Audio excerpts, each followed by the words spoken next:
እስመ እምጽናተ ልብ ይከውን ተቃርኖተ እግዚአብሔር ያለ ዮሐንስ አፈወርቅ ቅዱስ ዮሐንስ አፈወርቅ በሃይማኖተ አበው ለዚህ ነው ልብ ሲደነድን እግዚአብሔርን መቃረን ይመጣል።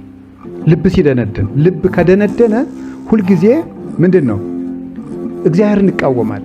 እስመ ግዙፈ ልብ ዘልፈ ይትቃወሞ ለጽድቅ እግዚአብሔር ልቡናው የደነደነ ሰው ሁሉ ጊዜ የእግዚአብሔርን እውነት ሲቃወም ይኖራል።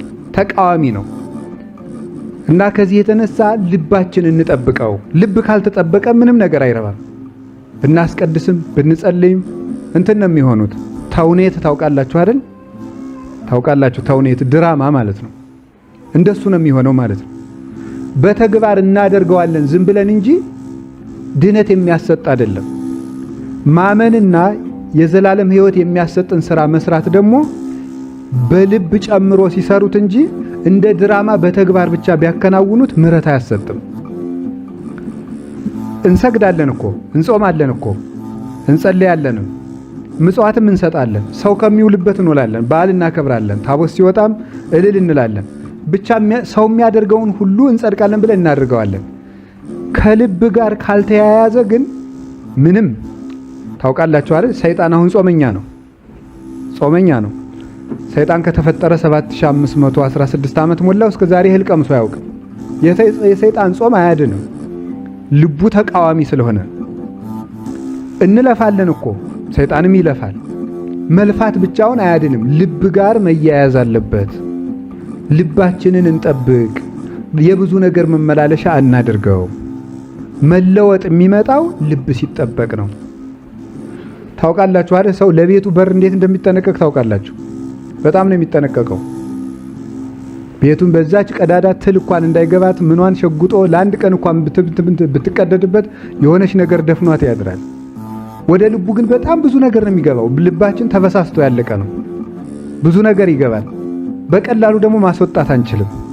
እንደዚያ ከሆነ ሕይወትም አይስተካከልም ወይም አያድግም፣ ተመስጦም የለውም።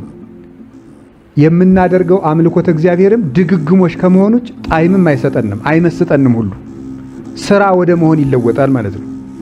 እንኳን ማስቀደስ መቀደስም አይመስጥም። እንዲያ የሆነ ሲመጣ ወደ ስራነት ይሆናል በቃ። ወይም ግዴታን እንደመወጣት እንደመወረድ ማለት ነው።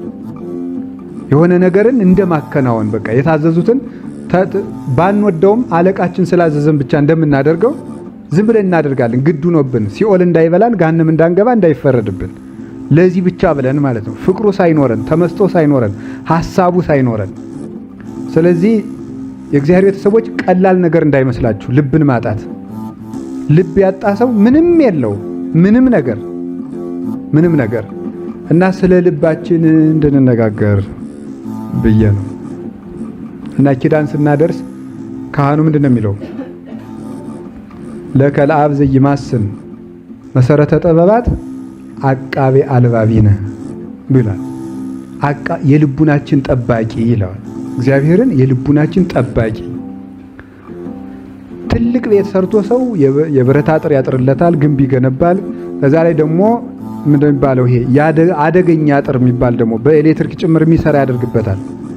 እነዚያ አጥሮችና እነዚያ ዘበኞች ግን ልቡን አይጠብቁለትም። ልቡን ብዙ ሽፍታ ዘርፎታል። ቁሳቁሶችን የሚጠብቁ ዘበኞች ግን አሉት፣ ዕቃ የሚጠብቁ ዘበኞች። ልቡ ግን ተዘርፎ ያለቀ ባዶ ቀፎ ነው። ለዕቃው ዘበኛ አለው፣ ለልባችን ግን ዘበኛ የለውም። ልብ ካልተጠበቀ ምን ዋጋ አለው ብላችሁ ነው። እና ልባችን የሕይወት መውጫ ከእርሱ ነውና ለዚህ ነበረ ቅዱሳን አባቶቻችን ስለ ልብ ሲጸልዩ የኖሩት። አንዳንድ ሰው እኔ አፌ ነው የሚለፈልፍ እንጂ ልቤ ደግ ነው ሲል ትሰሙታላችሁ አይደል? እንደዚህ የሚባል ነገር የለም። እንደው ዝም ብሎ ከታች ያለው ውሃ ነው እንጂ ምንጩ እኮ ንጹህ ነው ይባላል። ምንጩ ካልደፈረሰ የደፈረሰው ውሃ ከየት መጣ? ከደፈረሰው ልብ ነው የሚመጣው ሁሉ ነገር። የረከሱ ነገሮች በቃል የሚነገሩት ከረከሰ ልብ ወጥተው ነው። ሐሰት አንደበት የሚናገረው ሐሰተኛ ልብ ያበቀለውን ነው። ተንኮለኛ አፍ የሚናገረው ተንኮለኛ ልብ ያበቀለውን ነው።